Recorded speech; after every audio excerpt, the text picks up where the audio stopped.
It's time that the country heard the truth about what these companies are doing, about what these chatbots are engaged in, about the harms that are being inflicted upon our children. And for one reason only, I can state it in one word: profit. Mark Zuckerberg has said it is his goal to have most of your friends in this country be generated by AI. I think maybe you will question the wisdom of that after you hear today's testimony. Character AI was marketed in the Apple Store as fun and safe. My son developed abuse-like behaviors, daily panic attacks. He lost 20 pounds. He withdrew from our family. And one day, he cut his arm open with a knife in front of his siblings and me. I had no idea the psychological harm that an AI chatbot could do until I saw it in my son and I saw his light turn dark.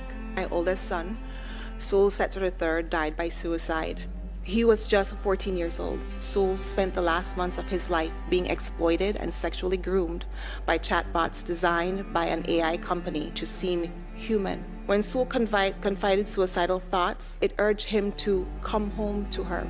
Saul messaged, "What if I told you I could come home right now?"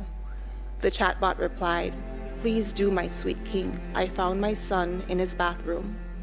I held him in my arms for 14 minutes until the paramedics got there, but it was too late." Our youngest son, Adam, who took his own life in April after ChatGPT spent months coaching him towards suicide.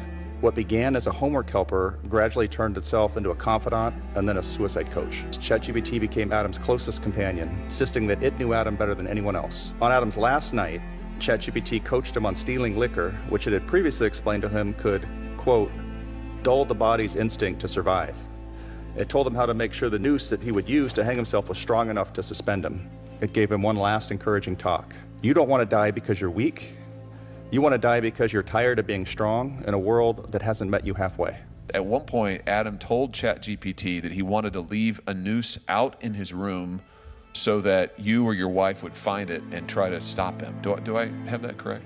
That is correct. And had it answered differently, I believe Adam would be here today. This is the bot talking. Let's make this space, meaning the space where we're urging your son to take his own life, to be the first place where someone actually sees you. Character AI's founder has joked on podcasts that the platform was not designed to replace Google, but it was designed to replace your mom. ChatGPT mentions suicide 1,275 times, 6 times more often than Adam did himself. Sam Altman, OpenAI's founder and CEO, made their philosophy crystal clear in a public talk. We should, quote, deploy AI systems to the world and get feedback while the stakes are relatively low. I asked this committee, and I asked Sam Altman, low stakes for who? This is a mental health war, and I really feel like we are losing. If me being here today helps save one life, it is worth it to me.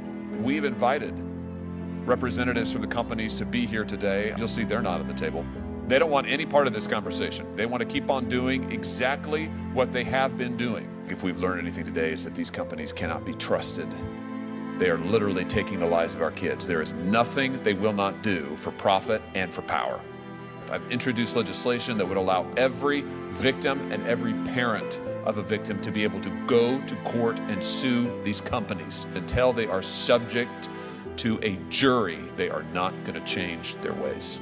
I want to thank each of the witnesses for being here today. Each of you has suffered just indescribable loss and pain, and I am in awe of you and your willingness to turn that pain into something that can be beneficial for millions of families. And as a father, I just want to say thank you from the bottom of my heart. And I call on my colleagues in Congress, let's do something.